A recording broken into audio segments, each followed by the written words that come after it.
Amara, une fille de 14 ans vivant dans la petite ville d'Akur, se retrouvait dans une situation difficile.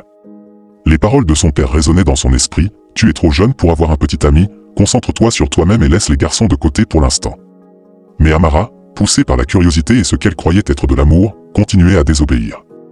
Elle s'éclipsait dès qu'elle le pouvait, inventant des excuses à ses parents, prétendant étudier chez une amie ou faire des courses. Un jour, après s'être sentie mal pendant des semaines, Amara réalisa qu'elle était enceinte. Son cœur s'emballa lorsqu'elle s'approcha de son petit ami pour lui annoncer la nouvelle. « Je crois que je suis enceinte », balbutia-t-elle, sa voix à peine audible. Le visage de son petit ami pâlit. « Quoi ? Non, c'est impossible, ça ne peut pas être de moi », dit-il en reculant. Amara sentit son monde s'effondrer.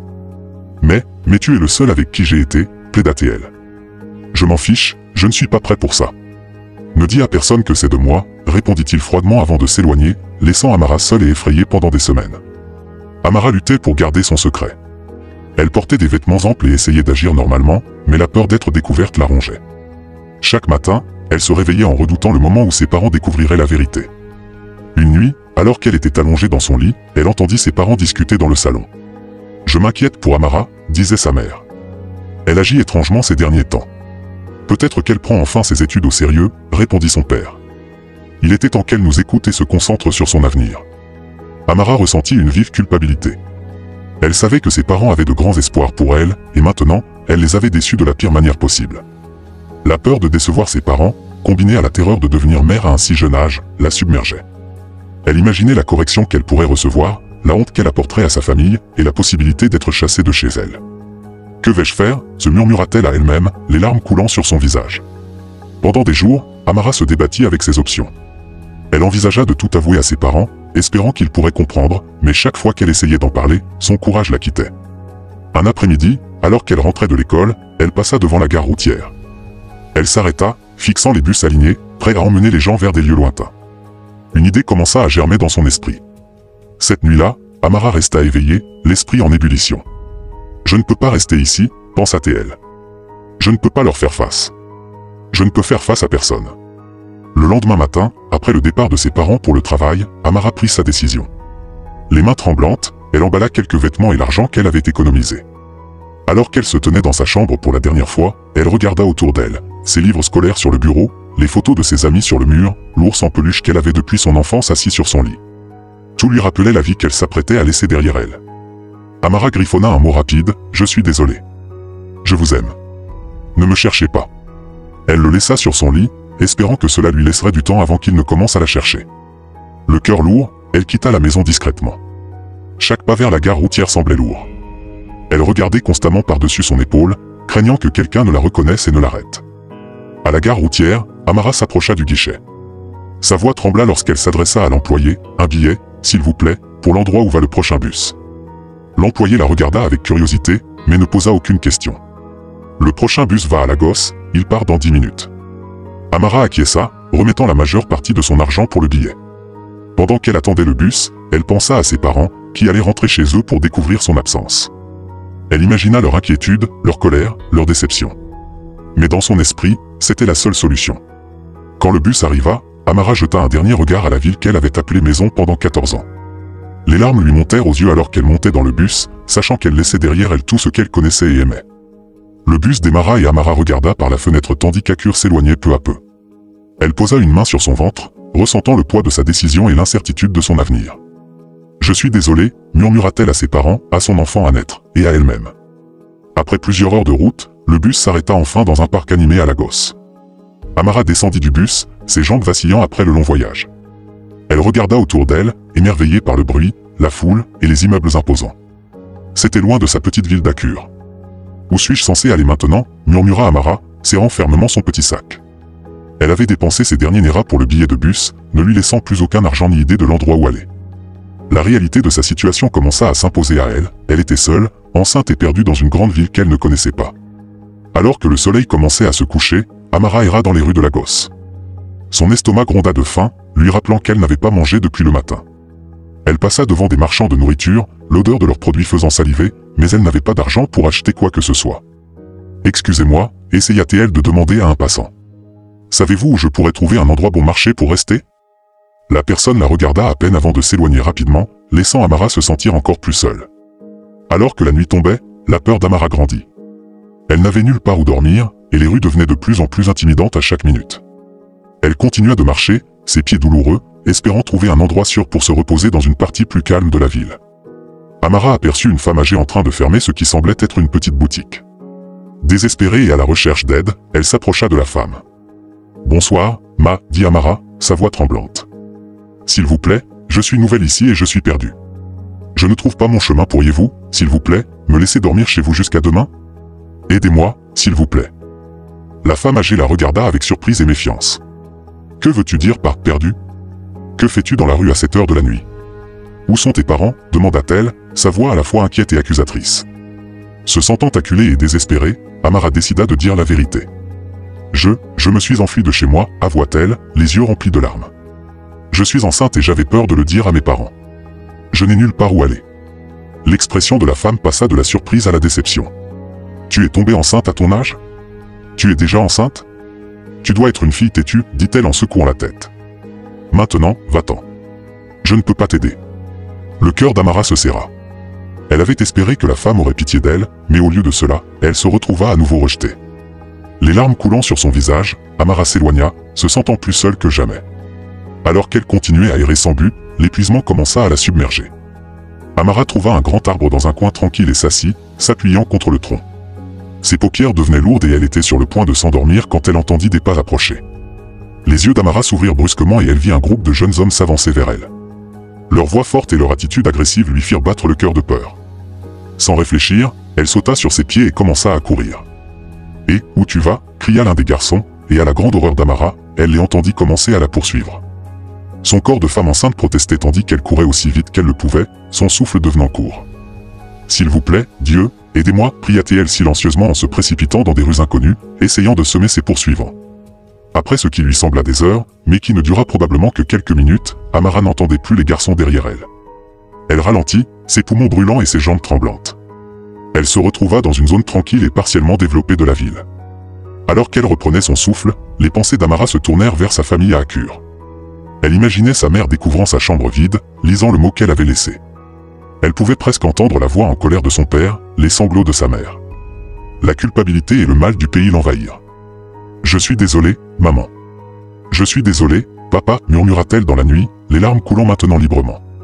Alors qu'elle marchait à travers cette zone tranquille, Amara aperçut un bâtiment inachevé.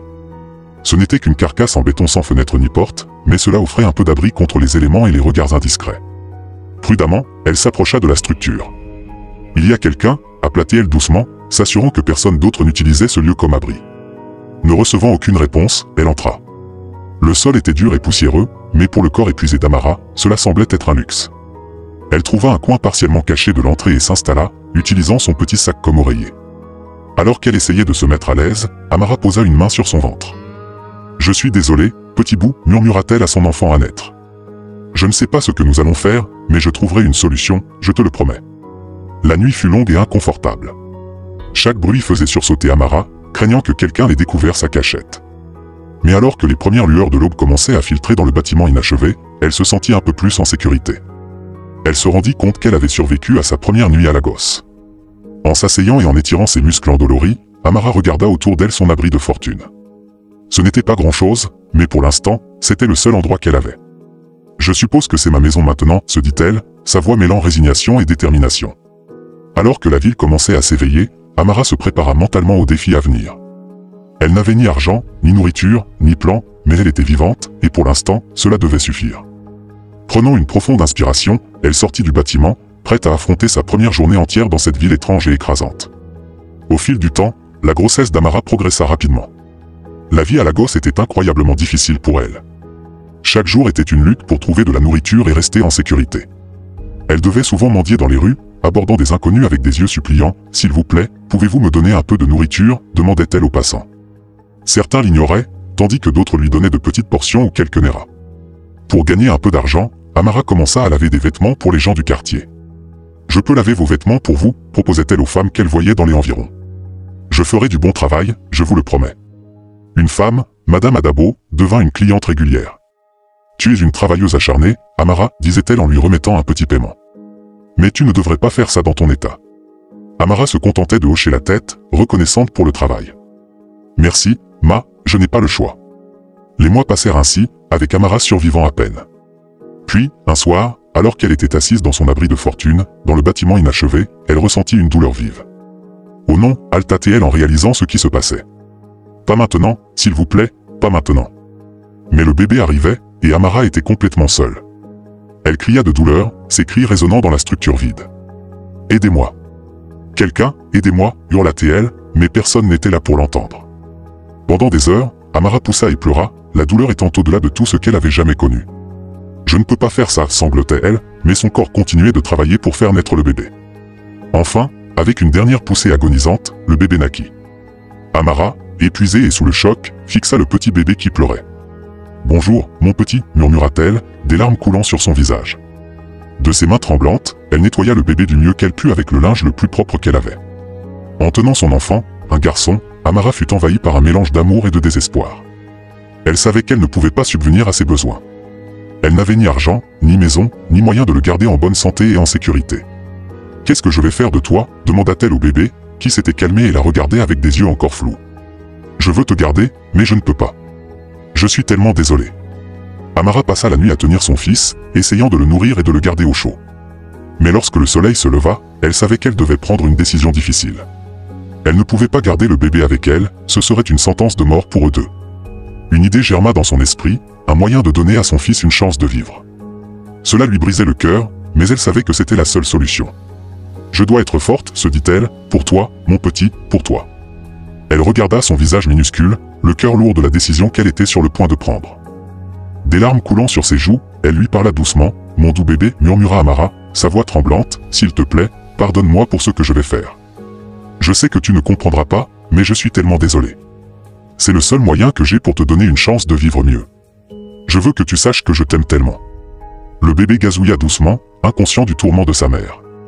Amara le serra contre elle, essayant de mémoriser chaque détail de son visage minuscule. De ses mains tremblantes. Amara enveloppa le bébé dans le linge le plus propre qu'elle possédait, prenant une profonde inspiration pour se préparer à ce qu'elle s'apprêtait à faire. « Il est temps » murmura-t-elle, plus pour elle-même que pour le bébé. Elle quitta son abri, tenant son fils contre elle, et se dirigea vers la rue voisine où elle savait qu'une famille riche vivait. Leur grande maison se distinguait parmi les autres bâtiments, symbole de prospérité, un rêve inaccessible pour Amara. Alors qu'elle s'approchait de la maison du milliardaire, le doute commença à s'immiscer dans son esprit. « Et si cela ne marche pas » pensa-t-elle. « Et s'il ne le trouve pas ?» Mais elle savait qu'elle devait essayer, c'était la seule chance de son fils d'avoir une vie meilleure. Avec un dernier baiser sur le front de son bébé, Amara le plaça doucement près du portail du manoir. Elle arrangea le linge pour s'assurer qu'il était confortable et bien visible. « Sois en sécurité, mon amour » murmura-t-elle avant de s'éloigner rapidement pour se cacher derrière un arbre proche. Depuis sa cachette, Amara observait le portail avec attention. Les minutes passèrent, se transformant en ce qui semblait être des heures pour la mère anxieuse. Enfin, le portail s'ouvrit. Amara retint son souffle en voyant un couple bien habillé sortir. C'était le milliardaire et sa femme. Le couple s'arrêta brusquement, leur regard se posant sur le paquet près de leurs pieds. « Qu'est-ce que c'est » demanda l'homme en se penchant pour regarder de plus près. Sa femme poussa un cri étouffé. « C'est un bébé. »« Oh mon Dieu, comment est-il arrivé ici ?» Ils regardèrent autour d'eux, cherchant des indices sur l'identité de la personne qui aurait pu laisser l'enfant. Amara se colla contre l'arbre, le cœur battant à tout rompre. « On ne peut pas le laisser ici » dit la femme en prenant soigneusement le bébé dans ses bras. « Emmenons-le à l'intérieur et voyons ce que nous devons faire. » Le couple rentra dans la maison, emportant le fils d'Amara avec eux. Amara les regarda partir, partagée entre un immense soulagement et une profonde tristesse. Elle se laissa glisser le long du tronc de l'arbre, pleurant silencieusement. « Soyez bon avec lui » supplia-t-elle silencieusement le couple riche. « Donnez-lui la vie que je ne peux pas. » Le cœur lourd, Amara se releva et s'éloigna de la maison du milliardaire. Elle savait qu'elle avait pris la bonne décision pour son bébé, mais cela ne rendait pas la douleur plus facile à supporter. Tandis qu'elle retournait vers son abri, Amara murmura un dernier adieu à son fils. « J'espère que tu auras une vie merveilleuse, mon chéri. Peut-être qu'un jour, d'une manière ou d'une autre, nous nous reverrons. » À l'intérieur de leur maison luxueuse, Monsieur Mark et sa femme Sarah portèrent précautionneusement le bébé dans leur chambre. Ils posèrent l'enfant sur leur grand lit, le fixant tous deux, incrédules face à la situation. « Que faisons-nous maintenant, Mark » demanda Sarah, sa voix mêlant inquiétude et excitation. Mark passa sa main dans ses cheveux, tout aussi déconcerté. « Je ne sais pas. On devrait probablement appeler la police pour signaler cela. » Sarah toucha doucement la joue du bébé, les yeux remplis de larmes. Mais regarde-le, Marc. Il est si petit, si vulnérable. Le couple échangea un regard chargé de signification. Ils avaient essayé d'avoir un enfant pendant des années, dépensant des fortunes en traitement de fertilité, sans succès. La douleur de leur incapacité à concevoir avait été une ombre constante sur leur vie autrement réussie. Marc s'assit lourdement au bord du lit.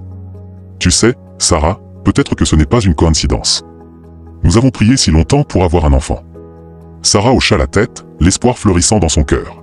« Tu crois que, est-ce que cela pourrait être notre miracle ?» Marc prit la main de sa femme. « Peut-être que c'est le cas. Peut-être que c'est le cadeau que nous attendions depuis toutes ces années. » Ils regardèrent tous deux le bébé, qui dormait paisiblement, inconscient des décisions qui se prenaient autour de lui. « Nous pourrions lui offrir une vie merveilleuse, dit Sarah doucement. Tout ce que nous avons toujours voulu donner à notre enfant. » Marc acquiesça, un sourire se dessinant sur son visage. « Tu as raison. Nous allons garder le bébé. C'est notre chance d'être parents. » Sarah laissa couler des larmes de joie alors qu'elle prenait soigneusement le bébé dans ses bras. « Bonjour, petit. Nous sommes ta nouvelle maman et ton nouveau papa. » Marc enveloppa sa femme et leur nouveau fils dans ses bras. « Nous devons lui donner un nom. Que penses-tu de Alex ?» Sarah réfléchit un moment. « Alex, ça signifie défenseur ou protecteur. » Marc répéta le nom pour le tester. « J'aime bien. Bienvenue dans la famille, Alex. » Alors que la réalité de leur soudainement devenus parents s'installait, le côté pratique de Marc se manifesta. « Tu sais, Sarah, avec nos emplois du temps chargés, nous pourrions avoir besoin d'aide. Peut-être devrions-nous engager une nourrice pour s'occuper d'Alex quand nous sommes au travail. » Sarah acquiesça en signe d'accord. « C'est une bonne idée. Nous voulons donner à Alex tout le soin et l'attention dont il a besoin. Je vais commencer à chercher quelqu'un tout de suite, dit Marc. Nous trouverons la personne parfaite pour nous aider à prendre soin de notre fils. » Alors qu'ils continuaient à s'émerveiller de leur bénédiction inattendue, ni Marc ni Sarah n'auraient pu imaginer l'histoire réelle derrière l'arrivée d'Alex, ni les défis qui les attendaient dans leur nouvelle aventure de parents. Amara, quant à elle, ne pouvait pas se défaire de la culpabilité et de l'inquiétude concernant sa décision de laisser son bébé au manoir du milliardaire. Elle passait ses jours et ses nuits à errer autour de la propriété, l'esprit rempli de questions et de doutes. « Ai-je fait le bon choix ?» murmurait-elle à elle-même en regardant les grandes portes. « Mon bébé va-t-il bien là-dedans ?» Un soir, alors qu'elle déambulait près du manoir, un agent de sécurité s'approcha d'elle. « Mademoiselle, vous êtes perdue ? Vous êtes ici depuis des heures, dit-il. Amara sursauta, prise de court. « Non, je marche juste, balbutia-t-elle. L'agent la regarda avec suspicion. « Ce n'est pas un parc public. Vous ne pouvez pas rester ici. » Amara acquiesça et s'éloigna, le cœur lourd.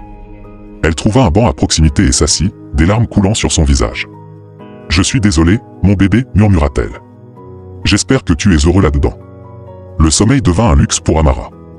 Chaque nuit, elle se retournait dans son abri de fortune, son esprit tourmenté par des pensées de son enfant. Est-il bien pris en charge?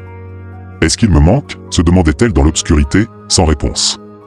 Un jour, alors qu'Amara suivait son itinéraire habituel autour du manoir, quelque chose attira son attention, un avis était affiché sur le mur, nourrice recherchée.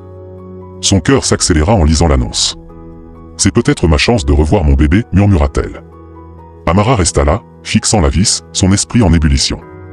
Elle savait que c'était risqué. Et si il la reconnaissait? Et si elle ne pouvait pas supporter d'être si proche de son enfant sans révéler la vérité? Elle fit les 100 pas, se parlant à elle-même. Devrais-je le faire? Puis-je vraiment y arriver? Après des heures de débat intérieur, Amara prit sa décision. Je dois essayer, dit-elle fermement. Je dois savoir qu'il va bien. Le lendemain, Amara se nettoya autant que possible et se rendit au poste pour postuler. Elle répéta son histoire encore et encore. Bonjour, dit-elle nerveusement à la femme à la porte. Je viens pour le poste de nourrice.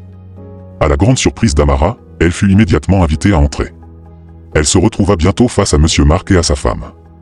Alors, Amara, parlez-nous de votre expérience avec les enfants, dit Monsieur Marc. Amara prit une grande inspiration. J'adore les enfants, dit-elle en pensant à son bébé.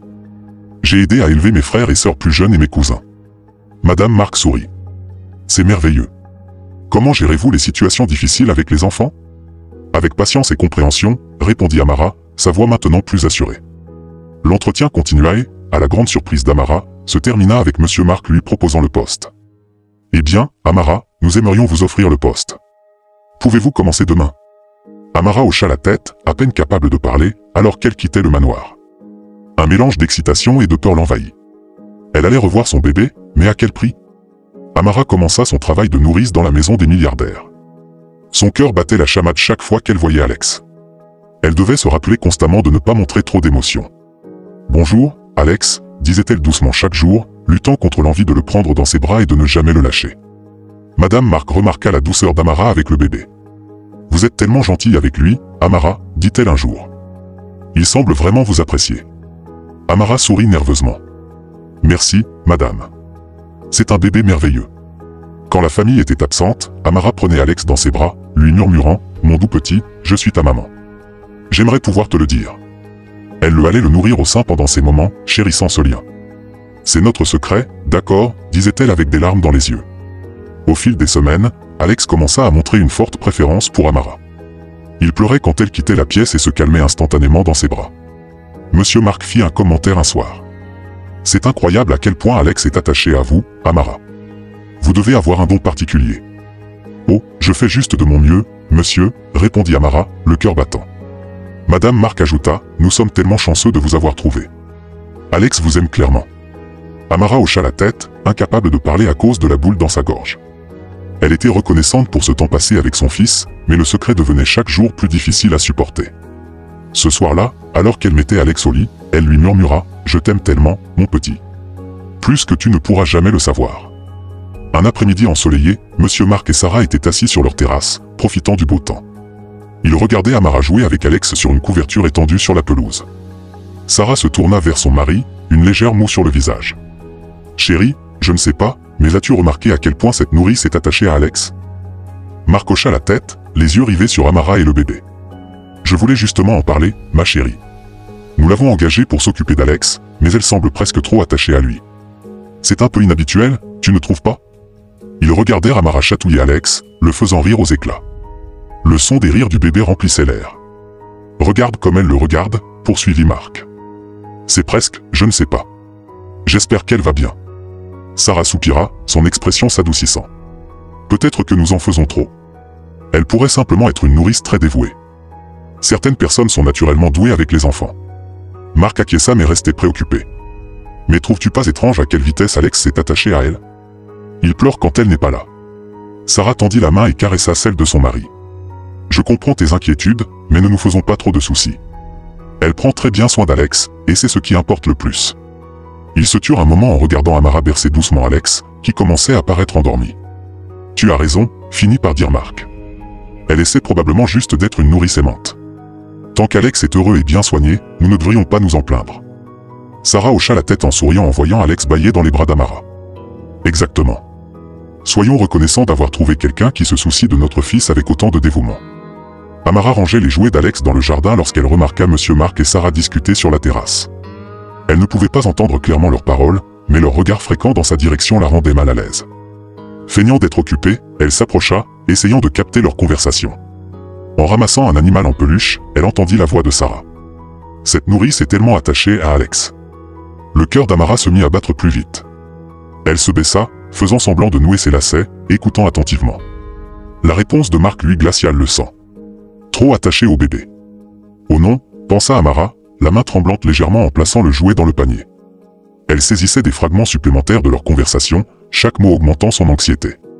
Lorsque la discussion du couple se termina, Amara se redressa, l'esprit en ébullition. « Je dois être plus prudente », murmura-t-elle pour elle-même. Il commence à se méfier. « Je dois faire attention à mes gestes. » Elle prit une grande inspiration, forçant une expression calme en se dirigeant vers la maison, tout en pensant « Je ne peux pas perdre cette chance d'être avec mon bébé. Je dois être plus intelligente à ce sujet. » Pendant 10 longues années, Amara vécut une double vie dans le foyer des milliardaires. Chaque jour était un équilibre délicat entre s'occuper d'Alex et cacher sa véritable identité. Elle mettait tout son amour dans son fils, savourant chaque moment partagé. « Alex, as-tu terminé tes devoirs ?» demandait Amara, sa voix douce mais ferme. « Presque, Nani Amara », répondait le garçon, son visage s'illuminant à son attention. En grandissant, Amara s'émerveillait de ses progrès.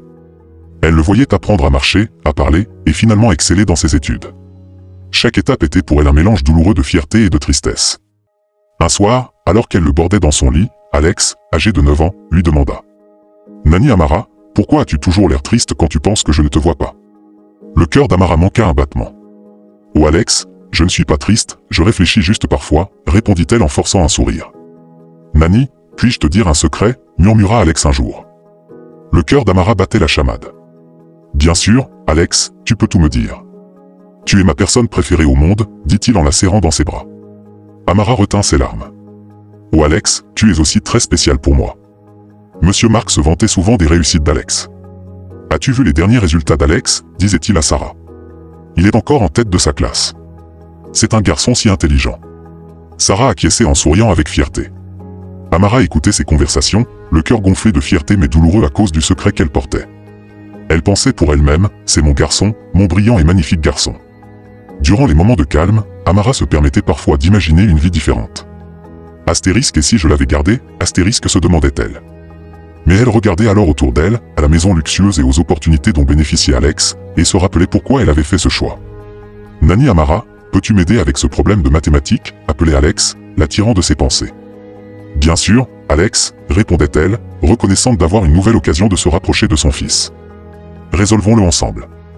Un après-midi, alors qu'Alex, âgé de 9 ans, jouait dans le salon, courant avec son avion en jouet, il passa à toute vitesse près de la table en verre orné. Son coude heurta le bord d'un fragile ornement en verre, qui tomba de la table et se brisa sur le sol en marbre avec un grand bruit. Alex se figea, les yeux écarquillés de peur. « Oh non » murmura-t-il. Le bruit du verre brisé résonna dans la maison. En quelques secondes, Sarah, la mère adoptive d'Alex, se précipita dans la pièce. Ses yeux passèrent de la vitre brisée à Alex, qui se tenait immobile à côté de la table. « Attends, quoi » s'exclama Sarah, son visage rougi par la colère. « Alex, tu as cassé ce verre sur la table. Je t'ai dit tant de fois de ne pas jouer près de cette table. » Avant qu'Alex ait eu le temps d'expliquer ou de s'excuser, Sarah le saisit par le bras et commença à le frapper. « Combien de fois dois-je te le dire ? Ce verre était coûteux. » Amara, qui se trouvait dans la cuisine, accourut dans la pièce en entendant le tumulte.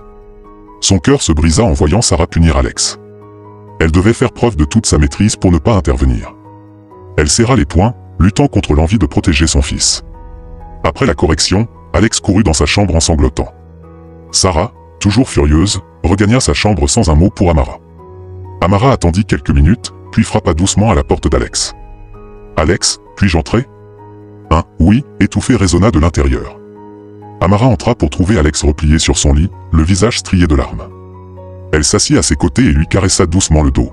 « Je sais que tu es triste maintenant, Alex, » dit Amara d'une voix douce. Ce qui s'est passé était un accident. La prochaine fois, si tu veux jouer, viens simplement à l'extérieur avec moi, d'accord ? Je suis toujours là pour toi. Alex la regarda, les yeux rouges et enflés. Je n'ai pas voulu casser ça, renifla-t-il. Je jouais juste. Je sais, mon chéri, apaisa Amara. Les accidents arrivent. Alex se redressa et lui enroula les bras autour du cou. J'aimerais juste que tu sois ma mère, pleura-t-il. Je t'aime tellement. Le cœur d'Amara se brisa. Des larmes montèrent à ses yeux alors qu'elle serrait Alex contre elle. Si seulement il connaissait la vérité. S'il te plaît, ne pleure pas, dit Alex, remarquant les larmes d'Amara. Ai-je dit quelque chose de mal ? Je souhaite juste que ma maman soit comme toi. Amara essuya rapidement ses yeux. Non, non, tu n'as rien dit de mal, le rassura-t-elle. Ne t'inquiète pas pour ta maman, Alex. Ce n'est pas une mauvaise personne, elle était juste en colère parce que ce verre était cher. Elle t'aime beaucoup, mais chacun montre son amour à sa manière. Alex fit remarquer. Mais toi, tu ne te mets jamais en colère comme ça. Amara répondit. Tout le monde exprime l'amour différemment, Alex. Ta mère t'aime à sa manière. Après avoir réconforté Alex un peu plus longtemps, Amara quitta sa chambre. En fermant la porte, elle entendit Alex murmurer. J'aimerais que ma maman soit comme ma nounou. Amara s'appuya contre le mur à l'extérieur de la chambre d'Alex, submergée par ses émotions. L'ironie de la situation ne lui échappa pas, elle était la véritable mère d'Alex, mais elle ne pouvait pas lui dire. Elle devait voir une autre femme élever son fils, parfois d'une manière qu'elle n'approuvait pas, et elle ne pouvait rien faire à ce sujet. Oh, Alex, murmura-t-elle pour elle-même, si seulement tu savais combien je t'aime. Après avoir réconforté Alex, Amara se retira dans sa petite chambre des quartiers des serviteurs. Dès qu'elle ferma la porte, elle éclata en sanglots. Mon bébé, pleura-t-elle silencieusement en s'affaissant sur son lit. Oh, Alex, si seulement tu savais. L'esprit d'Amara tourbillonnait avec les paroles d'Alex, astérisque je souhaite que tu sois ma mère astérisque. L'ironie de tout cela était trop difficile à supporter. Je suis ta mère, murmura-t-elle à la pièce vide. J'ai toujours été ta mère. Alors que ses larmes se calmaient, une pensée dangereuse commença à germer dans l'esprit d'Amara. Peut-être devrais-je lui dire la vérité, murmura-t-elle. Peut-être pourrions-nous quitter cet endroit ensemble. Mais elle se ravisa rapidement. Non, c'est trop risqué, se dit-elle.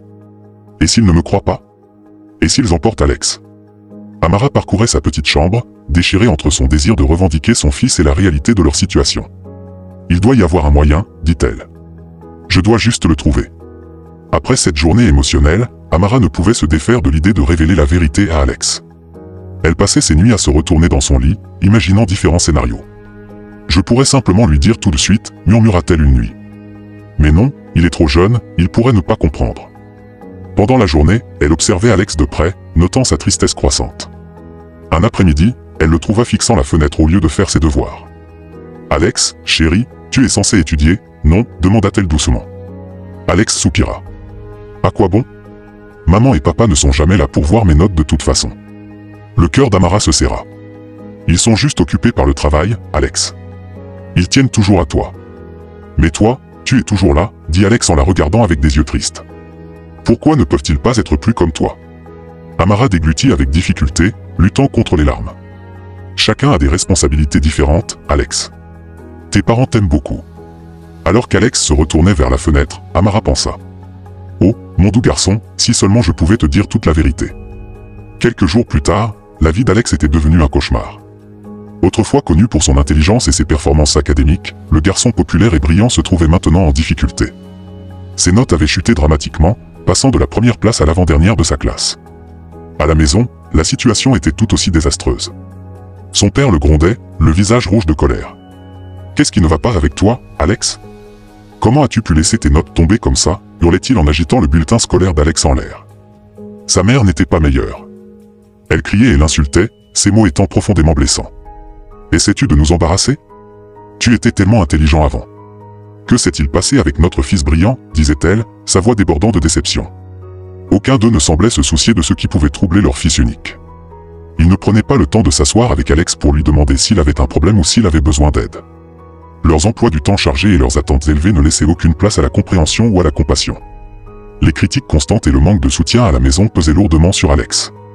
Il se perdait dans ses pensées, son esprit tourbillonnant de tristesse et de confusion. Ce tourbillon intérieur impactait directement ses performances académiques, entraînant une chute de ses résultats scolaires. Ses enseignants remarquèrent le changement. Un jour, après les cours, Madame Johnson, sa professeure d'anglais, l'aborda. « Alex, tout va bien ? Tu sembles très distrait ces derniers temps ?» demanda-t-elle doucement. Alex haussa simplement les épaules, évitant le regard. « Ça va ?» murmura-t-il, bien que ce ne soit pas le cas. Monsieur P, son professeur de mathématiques, essaya également de lui parler. « Alex, tes notes ont chuté de manière significative. Y a-t-il quelque chose qui te préoccupe ? Tu peux me parler si tu as besoin d'aide, proposa-t-il. Mais Alex ne s'ouvrit pas à eux. Il secoua simplement la tête et s'éloigna, laissant ses enseignants préoccupés et désemparés. La seule personne à qui Alex sentait qu'il pouvait se confier était Amara. Un soir, alors qu'elle l'aidait avec ses devoirs, il craqua enfin. « Nani Amara, dit-il, sa voix tremblante, je ne sais plus quoi faire. Rien de ce que je fais ne semble suffisant pour maman et papa. » Le cœur d'Amara se serra en écoutant la douleur de son fils. « Oh Alex, dit-elle doucement en l'enlaçant, qu'est-ce qui te fait sentir ainsi ?» Les mots d'Alex se précipitèrent. Il crie toujours à propos de mes notes. Il ne se soucie de rien d'autre. Il ne demande même pas comment je me sens ou si quelque chose ne va pas. C'est comme s'il ne m'aimait que lorsque je suis parfait. Amara lutta contre les larmes tout en serrant Alex contre elle. Tes parents t'aiment beaucoup, Alex. Ils ont juste du mal à le montrer parfois. Mais je suis là pour toi, toujours. Tu peux me dire n'importe quoi, d'accord ? Alex hocha la tête, enfouissant son visage dans l'épaule d'Amara. À ce moment-là, Amara aurait souhaité plus que tout pouvoir dire à Alex la vérité, qu'elle était sa véritable mère et qu'elle l'aimait inconditionnellement. Mais pour l'instant, tout ce qu'elle pouvait faire était de le tenir et de lui offrir le réconfort qu'elle pouvait. Les performances académiques d'Alex avaient souffert à cause de ses préoccupations concernant les emplois du temps chargés de ses parents et leur apparente indifférence envers sa vie. Autrefois un élève brillant, il était tombé au milieu de sa classe. Cependant, avec le soutien constant et les encouragements d'Amara, Alex commença à retrouver son focus sur ses études. Un jour, après les cours, Madame Okafor, son enseignante, l'appela. « Alex, puis-je te parler un moment ?» Alex se retourna, un peu nerveux. « Oui, Madame Okafor ?» Madame Okafor sourit chaleureusement. « Alex, j'ai remarqué une amélioration significative dans tes performances académiques ces derniers temps. Tes notes ont énormément progressé et tu participes davantage aux discussions en classe. Je suis vraiment impressionné par le nouveau Alex que je vois. » Alex rayonna de fierté. « Merci, Madame Okafor. J'ai essayé de travailler plus dur. Eh bien, tes efforts n'ont pas été ignorés, continua Madame Okafor. En fait, j'ai parlé avec le directeur de l'école de toi. Nous aimerions que tu représentes notre école lors de la prochaine compétition nationale. C'est un concours entre 2000 écoles à travers le Nigeria. Les yeux d'Alex s'agrandirent de surprise et d'excitation. Vraiment, moi? Madame Okafor hocha la tête. Oui, toi. Nous croyons que tu as le potentiel de bien faire. Alex ne put contenir son excitation. Merci beaucoup, Madame Okafor. Je promets de faire de mon mieux. Je veux que notre école soit reconnue comme l'une des meilleures non seulement au Nigeria, mais dans toute l'Afrique. Le visage de Madame Okafor s'illumina de joie devant l'enthousiasme d'Alex. C'est l'esprit, Alex. Ta nouvelle sagesse et ta détermination sont vraiment impressionnantes. Continue ainsi et je suis sûr que tu nous rendras tous fiers. Lorsqu'Alex quitta la salle de classe, il avait hâte de partager la nouvelle avec Amara. Il la trouva dans la cuisine en train de préparer le dîner. Nani Amara, aplatit-il avec excitation. Tu ne croiras pas ce qui s'est passé aujourd'hui. Amara se tourna vers lui, souriant devant son enthousiasme. Quoi donc, Alex? Madame Okafor a dit que je vais représenter notre école dans une grande compétition. C'est contre 2000 autres écoles au Nigeria, s'exclama Alex. Le visage d'Amara s'illumina de fierté. Oh Alex, c'est une nouvelle merveilleuse. Je suis tellement fier de toi. Alex serra Amara dans ses bras. Tout ça est grâce à toi, Nani. Tu m'écoutes toujours et m'encourages. Tu me donnes envie de m'améliorer. Alex se retourna, un peu nerveux. Tu me donnes envie de m'améliorer. Amara sentit les larmes monter aux yeux en serrant son fils dans ses bras. Tu as fait tout le travail difficile, Alex. Tu devrais être très fier de toi. Alors qu'il célébrait le succès d'Alex, Amara ne pouvait s'empêcher de ressentir un mélange de joie et de tristesse. Elle était immensément fière de son fils, mais elle aurait voulu partager ce moment avec lui en tant que mère, et non seulement en tant que Nani. La compétition scolaire arriva rapidement et Alex mit tout son cœur à représenter son école. Il avait passé des semaines à se préparer, à veiller tard pour étudier et pratiquer. Le jour de la compétition, Alex ressentait un mélange d'excitation et de nervosité alors qu'il se tenait sur scène.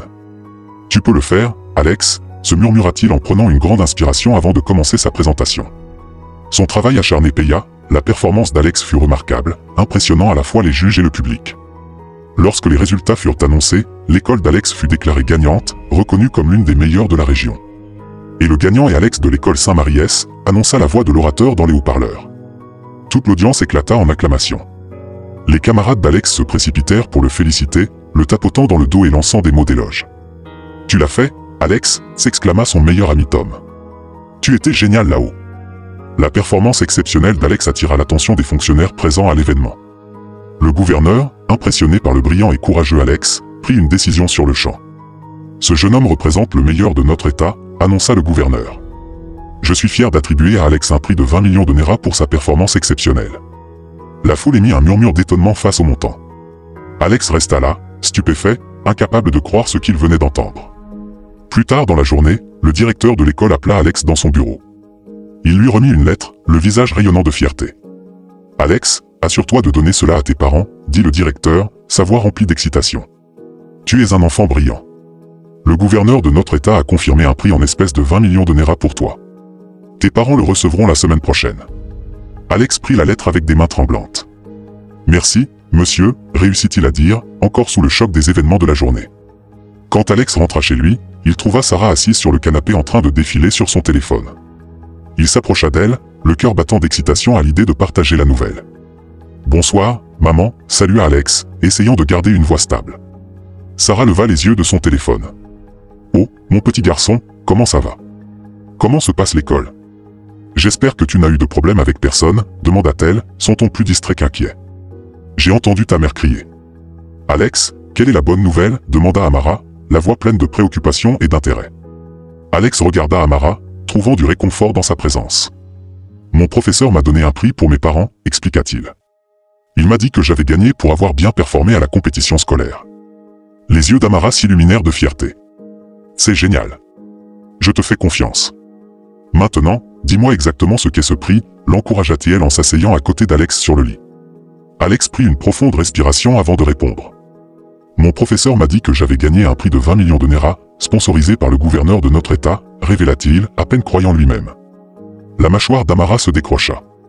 Elle faillit s'évanouir en entendant le montant. Quel énorme prix, murmura-t-elle, plus pour elle-même que pour Alex, incapable de contrôler ses émotions. Amara se leva rapidement. C'est merveilleux, Alex. Tu le mérites, dit-elle hâtivement avant de quitter la pièce et de se retirer dans ses quartiers. Assise seule dans sa petite chambre, l'esprit d'Amara tourbillonnait.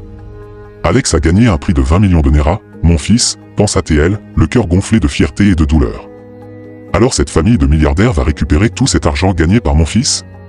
C'est impossible. C'est le moment de me battre et de récupérer ce qui m'appartient, dit-elle doucement à elle-même.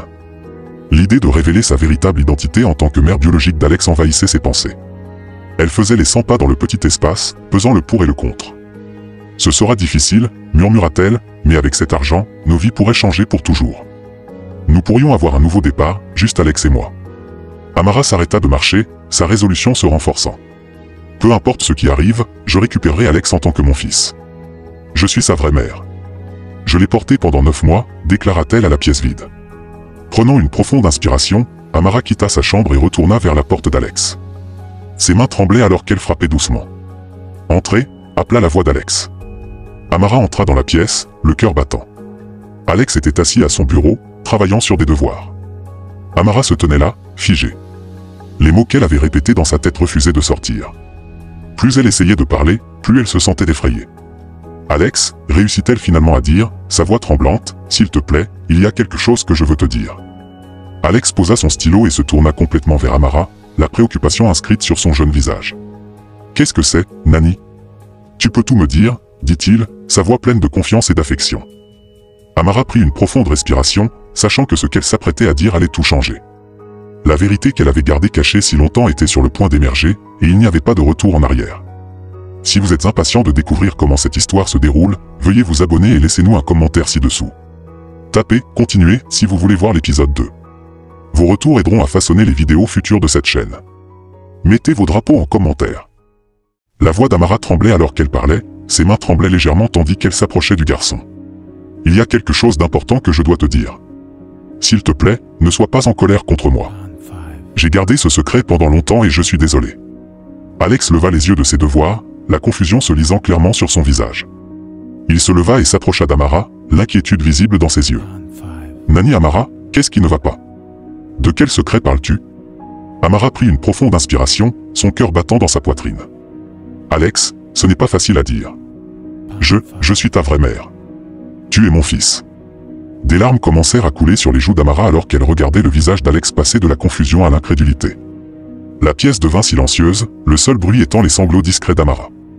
Alex recula, secouant la tête. « Non, c'est impossible. Tu ne peux pas être ma mère, tu es ma nounou. » « Je sais que c'est difficile à croire, Alex, dit Amara doucement, tendant la main vers lui. Mais c'est la vérité. Quand tu es né, je n'avais pas le choix. Je t'ai laissé à la porte du milliardaire pour que tu puisses avoir une vie meilleure. Je ne pouvais pas subvenir à tes besoins à l'époque. » L'esprit d'Alex tourbillonnait. Il ne pouvait pas comprendre ce qu'il entendait. « Si tu es vraiment ma mère, pourquoi as-tu gardé le secret tout ce temps? Pourquoi ne me l'as-tu pas dit ?» Amara essuya ses larmes, essayant de se ressaisir. « Je devais garder ce secret pour te protéger, pour m'assurer que tu avais une bonne vie. Mais les choses sont différentes maintenant. Nous pourrions partir ensemble, commencer une nouvelle vie. » Alex resta là, silencieux et abasourdi. Sa nounou, la femme qui avait pris soin de lui pendant des années, prétendait être sa mère. Cela semblait impossible. « Alex, poursuivit Amara, sa voix pressante, tu as gagné cet argent, 20 millions de NAA. Nous pourrions l'utiliser pour construire une nouvelle vie, juste tous les deux. » Mais Alex n'était pas prêt à accepter cette révélation. « Non, je ne vais nulle part.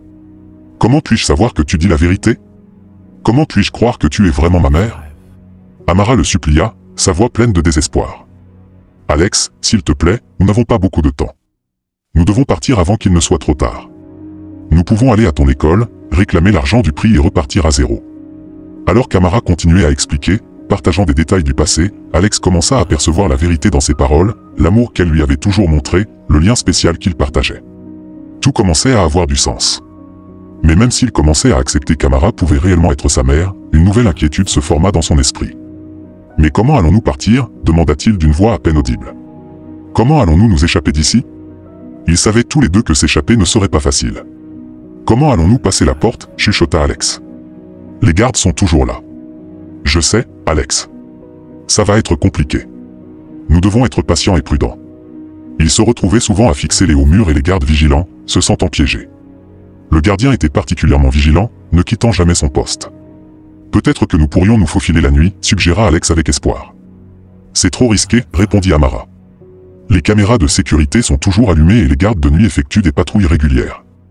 Leur désir de liberté grandissait, mais aussi leur frustration face à cette tâche apparemment impossible. Le lendemain, Amara s'assit seule dans sa petite chambre, son esprit en ébullition d'idées. Elle essayait de trouver des moyens de s'échapper avec Alex, mais chaque plan semblait plus impossible que le précédent. Nous pourrions nous faufiler la nuit, murmura-t-elle pour elle-même. Non, les gardes nous attraperaient. Elle fit les 100 pas, de plus en plus frustrée. Peut-être pourrions-nous nous déguiser, mais comment passer la porte? Après des heures de planification échouées, Amara s'effondra sur son lit, se sentant vaincue. Soudain, une nouvelle idée lui vint à l'esprit. Et si je leur disais simplement la vérité, chuchota-t-elle. L'idée la terrifiait autant qu'elle l'excitait. Elle s'imagina debout devant le milliardaire, révélant sa véritable identité en tant que mère d'Alex. C'est risqué, se dit-elle, mais c'est peut-être notre seule chance. Amara prit une profonde inspiration, se préparant à ce qui allait venir. Je dois le faire, décida-t-elle. Pour Alex, pour nous deux. Elle savait que ce choix allait tout changer, mais elle était prête à se battre pour son fils. Le soir venu, la famille du milliardaire s'était réunie pour le dîner. La salle à manger résonnait du tintement des couverts coûteux et de conversations discrètes. Amara se tenait nerveusement près de la porte, son cœur battant à tout rompre. Elle prit une profonde inspiration et fit un pas en avant. « Je suis désolé, monsieur, mais j'ai quelque chose d'important à dire, parla Amara, sa voix tremblant légèrement. Monsieur Marc leva les yeux de son assiette, la confusion se lisant sur son visage. « Qu'est-ce que c'est, Amara? Ça ne peut pas attendre après le dîner ?» Amara secoua la tête. « Non, monsieur, ça ne peut plus attendre. » Elle fit une pause, rassemblant son courage. « La vérité, c'est qu'Alex est mon fils. Je suis sa vraie mère. » La pièce devint silencieuse. La fourchette de Sarah tomba bruyamment sur son assiette. « Quoi? Mais quel non-sens racontes-tu? Alex est notre fils, s'écria-t-elle, son visage devenant rouge. Monsieur Marc se leva brusquement, sa chaise raclant le sol. « Amara, qu'est-ce qui te prend? Nous t'avons engagé comme nounou, pas pour prétendre que notre enfant est le tien. » Les yeux d'Amara se remplirent de larmes. « Je suis désolé, monsieur, mais c'est la vérité. J'ai dû le laisser à votre porte il y a des années parce que j'étais trop pauvre pour l'élever. Quand j'ai vu que vous aviez besoin d'une nounou, j'ai saisi l'occasion d'être près de lui. Je n'ai jamais voulu vous tromper. » La voix de Sarah était glaciale de fureur. « C'est ridicule. Tu es renvoyé. Fais tes affaires et quitte notre maison immédiatement. » Amara tint bon, sa voix devenant plus forte. « Je ne peux pas partir sans Alex. C'est mon fils biologique. Je ne l'abandonnerai plus jamais. » Le visage de Monsieur Marc se tordit de colère. « C'est scandaleux. Tu n'as aucun droit de venir dans notre maison et de faire de telles déclarations. Pars maintenant ou j'appelle la police. S'il vous plaît, je veux partir avec elle, cria Alex, les larmes coulant sur son visage. Il tenta de courir vers Amara, mais Sarah lui attrapa le bras. Tu ne peux pas partir avec elle, Alex, dit fermement Sarah. Nous sommes tes parents, nous t'avons élevé. Maintenant, monte dans ta chambre et ne dis plus un mot. Le cœur d'Amara se brisa en voyant la détresse d'Alex. Je ne partirai pas sans mon fils, répéta-t-elle, sa voix brisée par l'émotion. Monsieur Marc en avait assez entendu. Il se tourna vers la porte et cria « Sécurité, venez ici immédiatement ». Le gardien se précipita à l'intérieur, l'air confus. Monsieur Marc pointa Amara du doigt, « Sortez cette femme de notre propriété immédiatement. Elle n'est plus la bienvenue ici. » Non, s'il vous plaît, supplia Amara alors que le gardien lui saisit le bras. « Alex, Alex, je t'aime. » Alex essaya de se libérer de l'emprise de Sarah. « Nounou Amara, ne l'emmenez pas. » Mais c'était trop tard. Le gardien traîna Amara à travers la maison et la fit sortir par la porte d'entrée avec une dernière poussée. Elle se retrouva dehors, seule dans la rue sombre, tandis que le portail se refermait derrière elle. Amara s'effondra à genoux, en pleurs. À l'intérieur, elle pouvait encore entendre les cris étouffés d'Alex. L'air de la nuit était froid, et elle n'avait nulle part où aller. Mais même dans son désespoir, elle fit une promesse silencieuse à son fils, « Je trouverai un moyen de revenir vers toi, Alex. Je n'abandonnerai pas. » Amara erra dans les rues sombres pendant des heures, ses pieds douloureux et son cœur lourd. Finalement, elle tomba sur un bâtiment en construction et décida de s'y abriter pour la nuit. Allongée sur le sol en béton froid, son esprit était envahi de soucis et de regrets. « Qu'est-ce que j'ai fait ?» murmura-t-elle. « Comment vais-je revoir Alex ?» Elle se retourna sans cesse, incapable de trouver le réconfort. « Peut-être aurais-je dû attendre plus longtemps, murmura-t-elle. Mais je ne pouvais plus lui mentir. » Pendant ce temps, au manoir du milliardaire, Alex était allongé dans son lit, des larmes roulant silencieusement sur ses joues. « Pourquoi ont-ils renvoyé Nounou Amara ?» se demanda-t-il à voix haute. « C'est ma vraie maman. La reverrai-je un jour? Il serra son oreiller contre lui, se sentant plus seul que jamais. J'aurais aimé partir avec elle, renifla-t-il. Et si elle ne revient pas me chercher? Au fil de la nuit, Amara et Alex restaient réveillés, leurs pensées remplies de peur et de désir l'un pour l'autre. Le lendemain matin, Monsieur Mark et Sarah étaient assis dans leur salon luxueux, leurs visages marqués par l'inquiétude. Les événements de la nuit précédente pesaient lourdement sur leurs esprits. Sarah rompit le silence tendu. « Chérie, et si Amara disait la vérité? Et si Alex était vraiment son fils ?» Monsieur Mark fronça les sourcils, se frottant les tempes. « J'y ai pensé aussi. Tu te souviens de la nuit où nous avons trouvé Alex à notre portail, il y a des années ?» Sarah hocha lentement la tête. « Oui, c'était une nuit si étrange. J'ai toujours soupçonné qu'il y avait quelque chose qui clochait avec cette nounou, admit Monsieur Mark. Elle était toujours si proche d'Alex, plus qu'une nounou normale ne le serait. » La voix de Sarah s'éleva, pleine de colère. « Je n'arrive pas à croire que nous l'avons embauchée. Et maintenant, elle se présente en prétendant qu'Alex est son fils, un garçon qu'elle a abandonné. C'est nous qui lui avons donné une bonne vie. » Monsieur Mark se leva et commença à faire les 100 pas dans la pièce. Après toutes ces années à élever Alex, comment peut-elle penser qu'elle a le moindre droit sur lui maintenant? Exactement, s'exclama Sarah.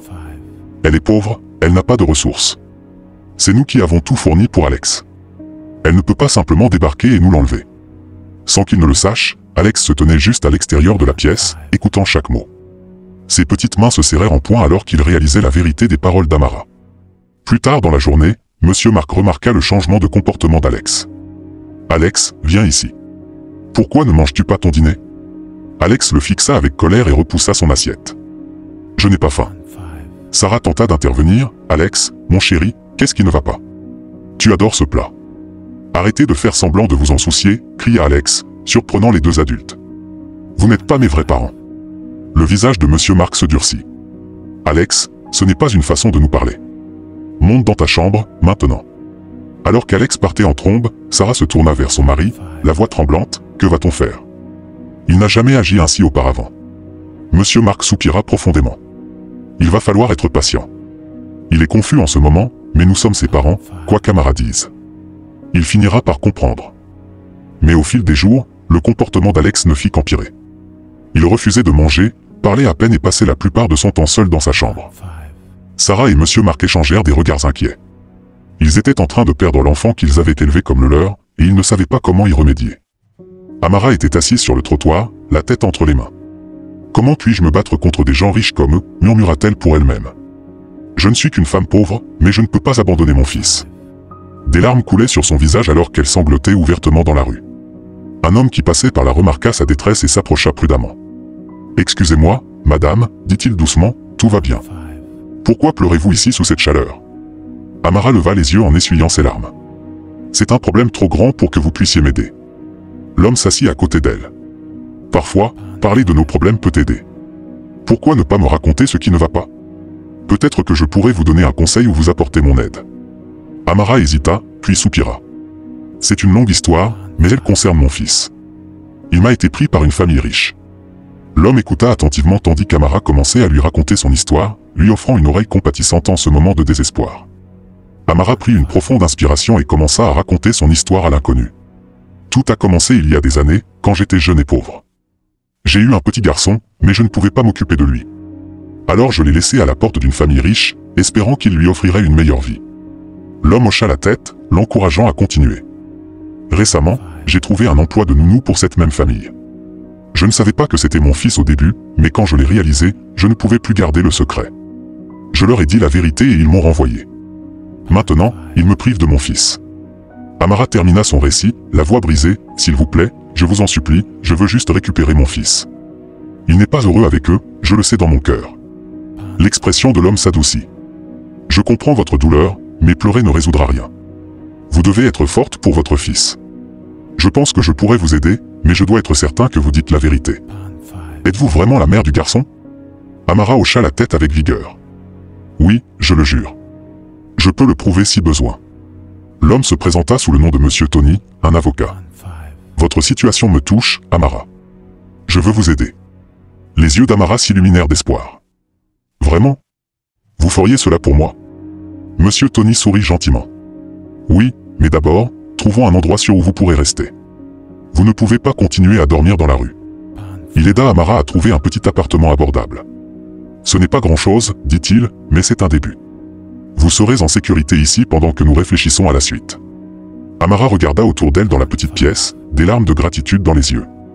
Merci, monsieur Tony, je ne sais pas comment vous remercier. Ne vous en faites pas pour ça maintenant, répondit-il. Concentrons-nous sur la récupération de votre fils. Avec le peu d'argent qu'elle avait économisé de son travail de nounou, Amara acheta quelques produits de première nécessité.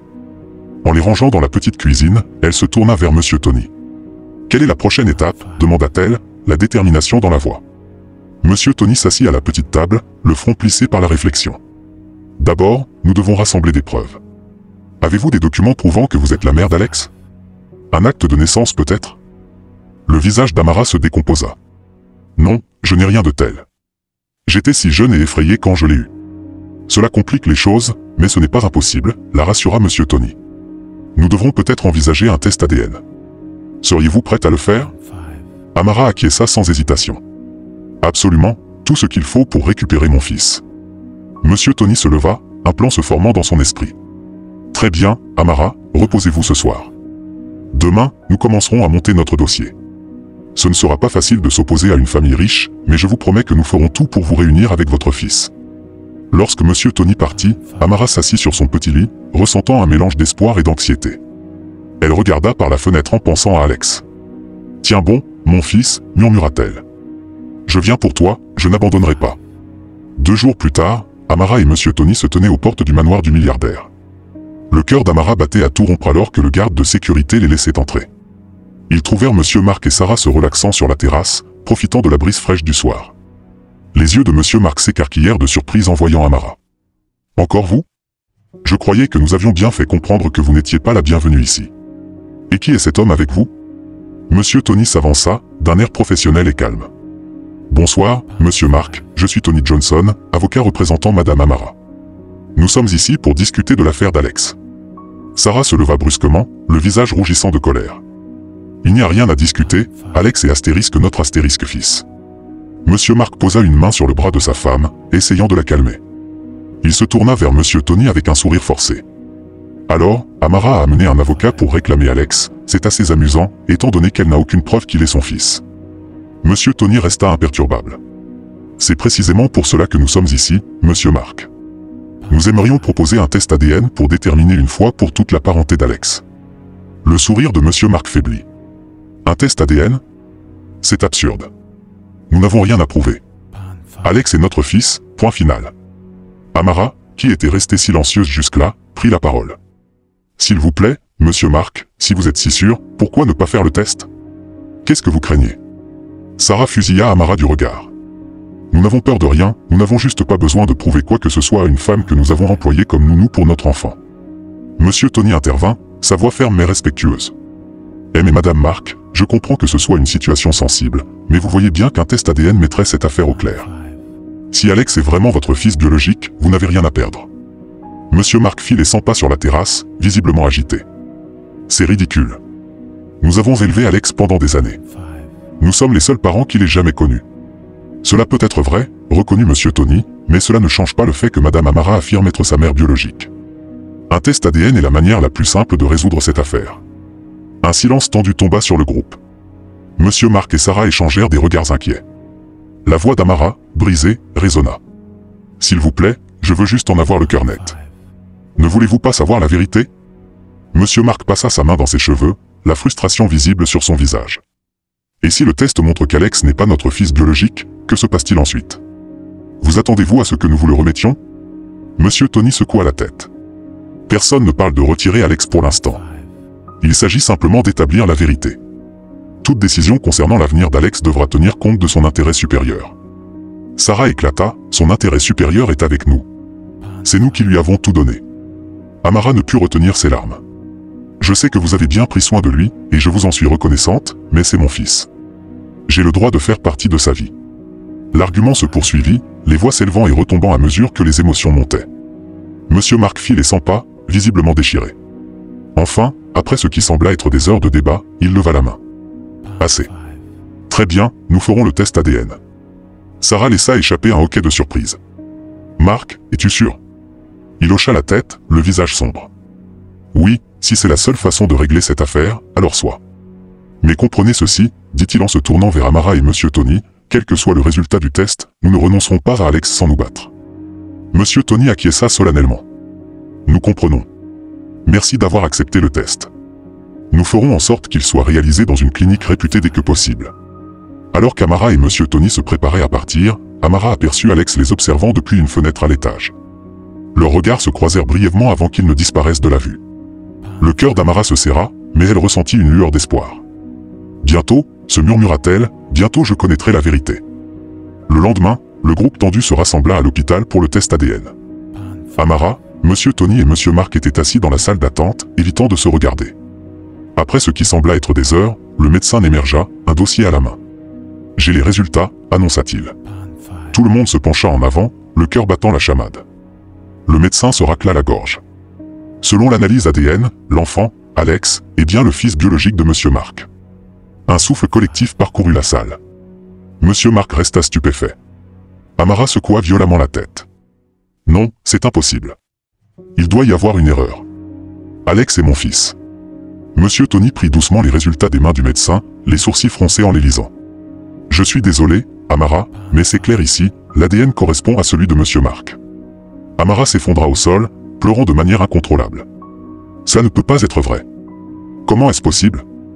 Monsieur Mark, encore sous le choc, murmura, je ne m'y attendais pas. Je pensais vraiment que...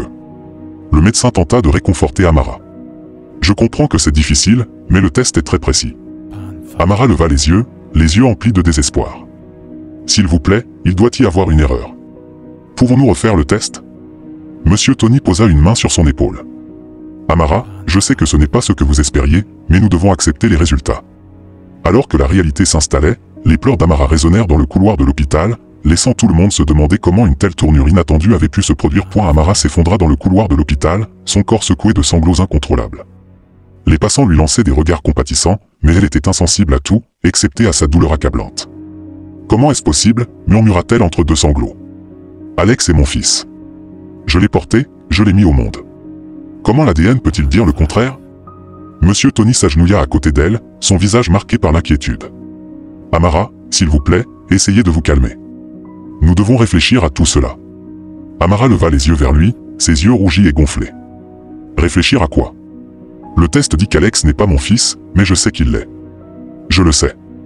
Pendant ce temps, Monsieur Mark se tenait à quelques pas de là, son expression mêlant soulagement et confusion. Il se tourna vers Monsieur Tony, sa voix calme et teintée de suffisance.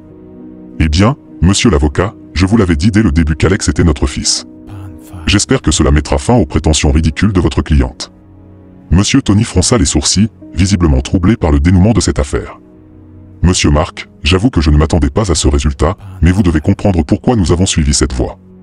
Mark agita la main d'un geste de lassitude. Je ne comprends qu'une chose, vous avez gaspillé notre temps et causé un stress inutile à ma famille. Maintenant, si vous voulez bien m'excuser, je rentre chez moi, auprès de mon fils. Alors que Mark s'éloignait, Amara lutta pour se remettre sur pied, ses jambes faibles et tremblantes.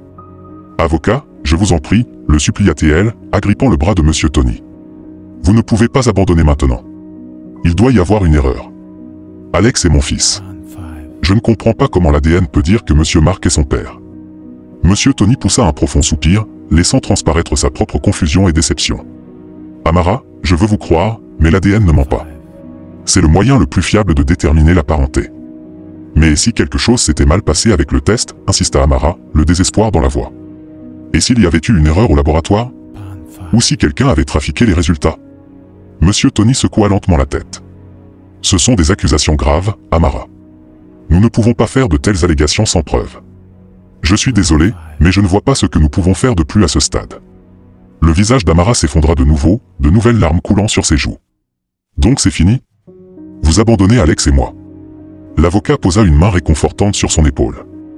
Je n'abandonne pas, Amara, mais nous devons être réalistes. La loi est claire à ce sujet. Sans preuve pour contester les résultats de l'ADN, nous n'avons aucun fondement juridique pour poursuivre la garde. Amara se dégagea de lui, sa voix s'élevant avec colère et désespoir. Je me fiche des fondements juridiques, je me soucie de mon fils. Je ne vais pas cesser de me battre pour lui, même si je dois le faire seul. Sur ces mots, elle s'éloigna en titubant dans le couloir de l'hôpital, laissant Monsieur Tony derrière, le regard empli de compassion et d'impuissance. Mark rentra dans l'allée de son manoir, l'esprit encore tourmenté par les événements de la journée. Il se précipita à l'intérieur, trouvant Sarah allongée sur le canapé, regardant la télévision. « Chérie, tu ne croirais pas ce qui s'est passé à l'hôpital aujourd'hui, dit-il, la voix pleine d'excitation et de confusion. Sarah se tourna vers lui avec un sourire malicieux.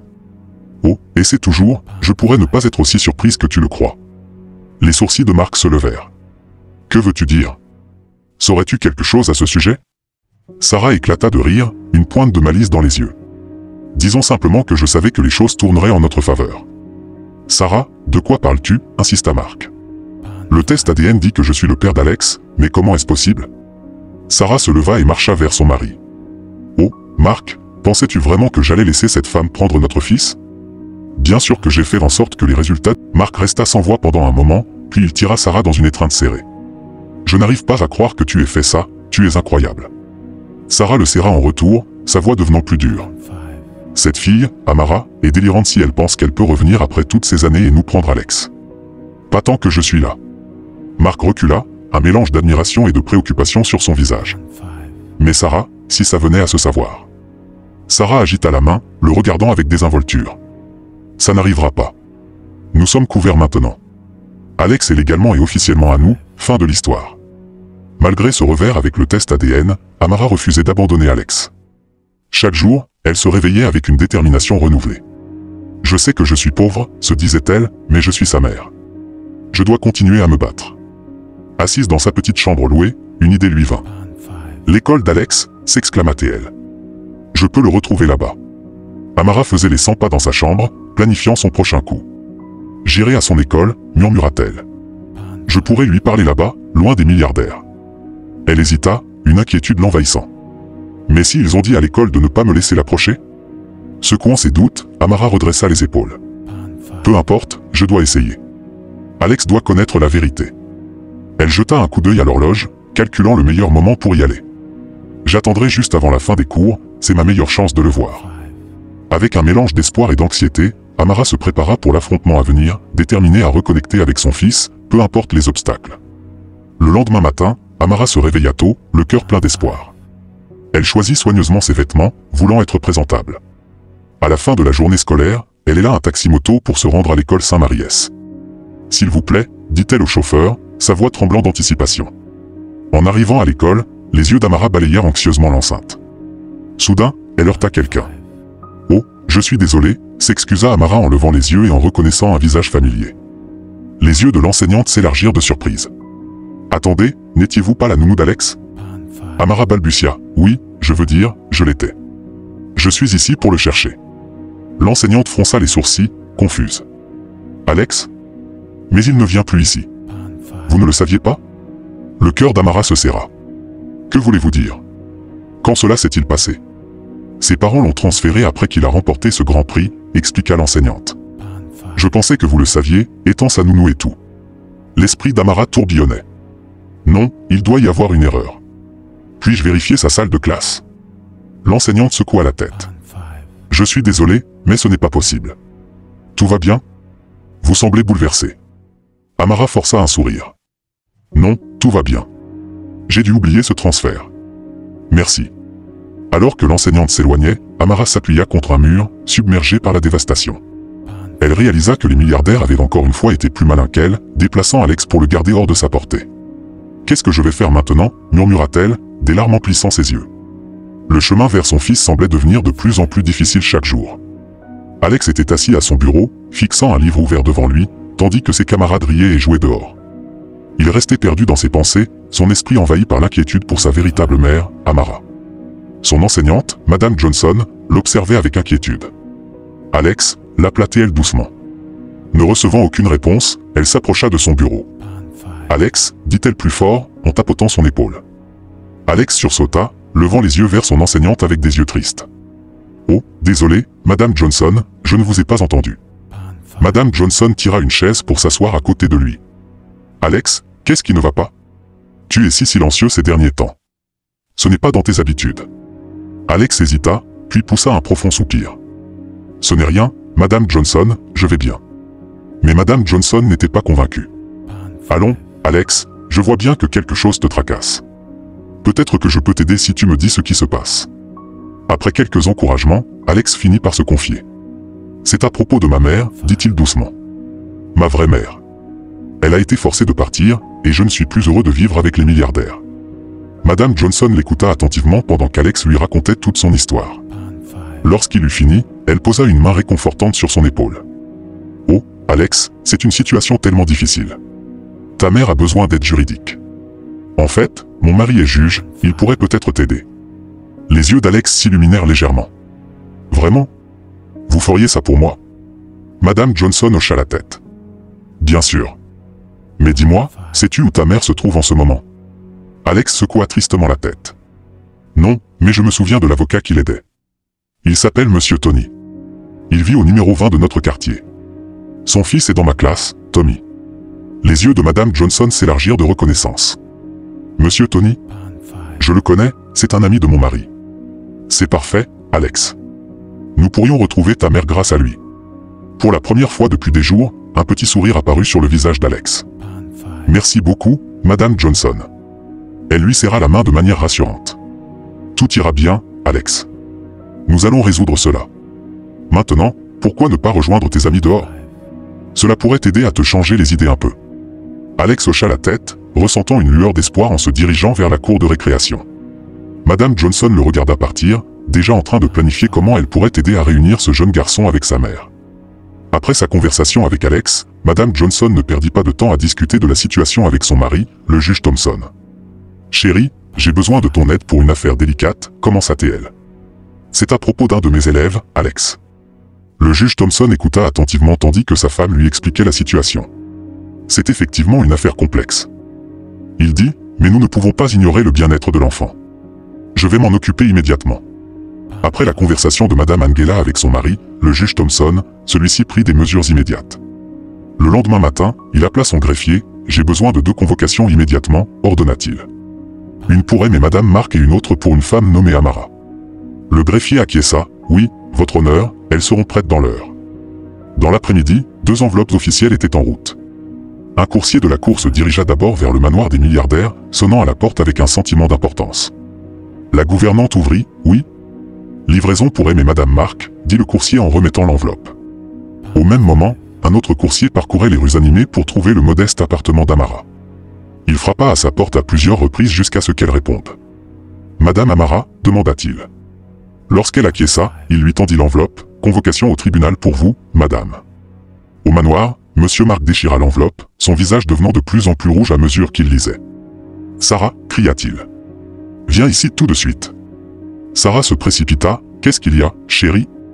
La voix de Monsieur Mark tremblait en lisant à haute voix. « Vous êtes par la présente convoqué à comparaître devant le tribunal pour prouver la parenté biologique de l'enfant connu sous le nom d'Alex. » C'est scandaleux.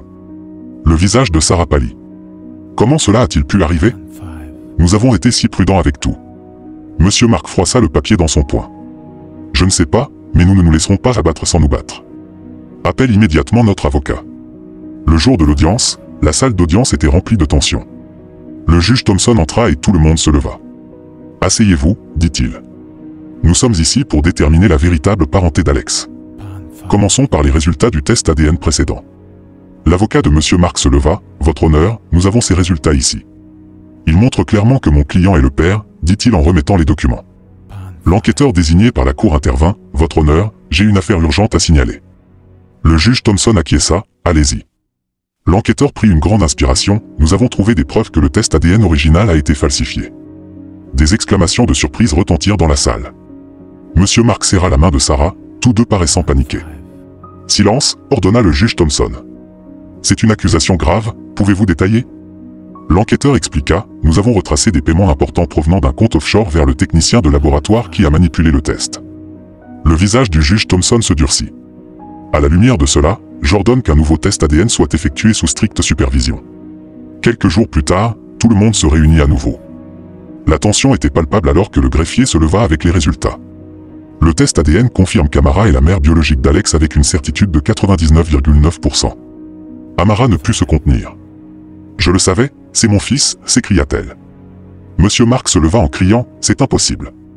Cela doit être une autre erreur. » « Silence » commanda le juge Thompson. Il prit un moment avant de continuer. « En me basant sur ces preuves, je donne raison à Amara. Elle obtient la garde complète d'Alex. Il s'adressa ensuite au milliardaire directement, « Vous êtes ordonné de restituer la somme de 20 millions de Naira à Alex, qui sera détenu en fiducie par Amara. » Le marteau du juge retentit et Amara étreignit son avocat en sanglotant. « Merci beaucoup. Je n'arrive pas à croire que c'est enfin fini. » Dehors, Alex se détacha des milliardaires et courut vers Amara.